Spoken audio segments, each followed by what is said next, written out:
Hi, I'm Vern Glaser. I'm a professor of entrepreneurship and family enterprise in the strategy, entrepreneurship, and management department here at the Alberta School of Business. I teach a variety of different classes, one in organization strategy. I teach one on strategic consulting for family business. And I also teach some courses on strategic use of analytics and specifically how to use generative AI to do lots of different activities in the business world. I actually came to academia as a second career. My first career was in the business world, and I did a lot of work in in management and sales, customer service, operations management. Had my own consulting practice, and so came into academia a little bit after that. So one of the reasons why I was interested in going into academia and becoming a teacher and doing research is I found myself doing consulting and essentially trying to solve the same problems over and over again. And I really was curious about what could I do to stop solving these problems and maybe help organizations be able to better address some of these core and root problems. And so for me, one of the things that I'm really passionate about from a teaching perspective is how I can learn and do research about phenomena that maybe we don't know knowledge about, and then how can I bring that knowledge into the classroom. So for me, there's this virtuous cycle that goes between research and teaching that kind of animates and gives me energy in both my research and my teaching. My teaching philosophy is really predicated on a simple concept, which is I want students to learn practical knowledge. I want them to be able to take away concepts, tools, techniques, knowledge that they can apply in their business. And the way that I really go about doing that is by giving students activities and exercises which are hopefully engaging, but basically challenge them. So one example of this is I almost always give students interactive exercises like debates or presentations that require them to apply their knowledge publicly in class, and then a lot of the teaching that goes on in my class occurs as I'm giving feedback on what the students do, and as students are giving feedback to each other on their types of work. So that's kind of my philosophy, is to really make sure that the students have a chance to practically apply and kind of get their hands dirty with the types of concepts that we're teaching. One of the core parts of how I think about teaching and kind of designing classes, it actually revolves around the idea of argument. A lot of times I think, in school we try to be nice and everybody talks about how wonderful everybody else is in this process. But I think in some ways that when it comes to strategy, when it comes to some of the managerial activities that we're trying to teach, it can be a little bit counterproductive. So one of the things that I try to do in my classes is really enlist a spirit of respectful argumentation, where I'll have students engage in debates. I'll have students, kind of challenge each other in this process. What I've found is, in many senses, being a good business person is all about coming up with good ideas.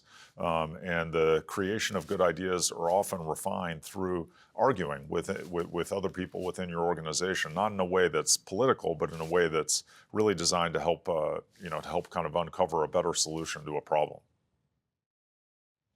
So one of the innovative approaches that I've used in the classroom is really relates to the use of generative AI. I know in some ways different teachers have different philosophies about how to use generative AI. What I try to do is really encourage students to use it in almost everything. So from the beginning of the course, I allow for the use of generative AI, and part of what I'm trying to do in my teaching is teach students how to use this. My personal take on this is these tools are really like agents.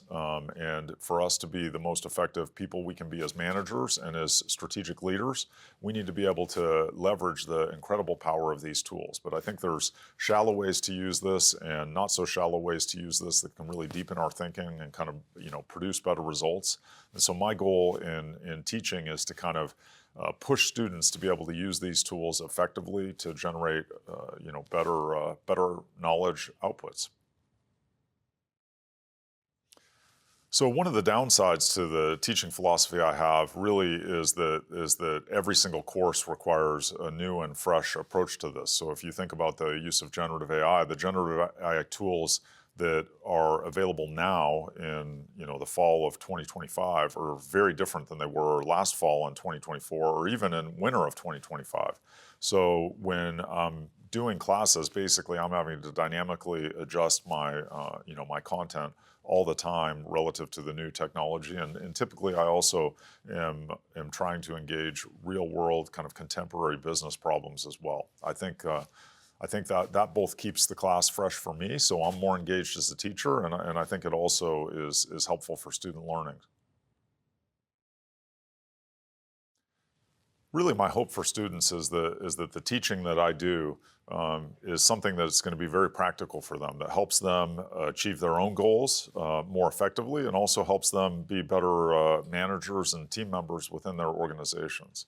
I think that that's really what we're here for from a teaching perspective. So my goal is very much aligned with giving students both the knowledge and kind of the practical wisdom that's necessary to be able to achieve the goals that they've set out for themselves when they come to either get a bachelor's or a master's degree in business. I mean, really, my goal in teaching is to, as I just said, is to have students basically learn things that enable them to do different things in their business and in their organization. And I think, one of the more meaningful experiences I had, for example, was when a student who took my class on strategic consulting talked about how the tools and the knowledge and the techniques that they learned in my class really helped them go start their own consulting firm. I mean, these are the kinds of student experiences that really energize me and motivate me in terms of this process. And it's really what I'm trying to do is give students, practical tools that they can really use to accomplish what their goals and objectives are.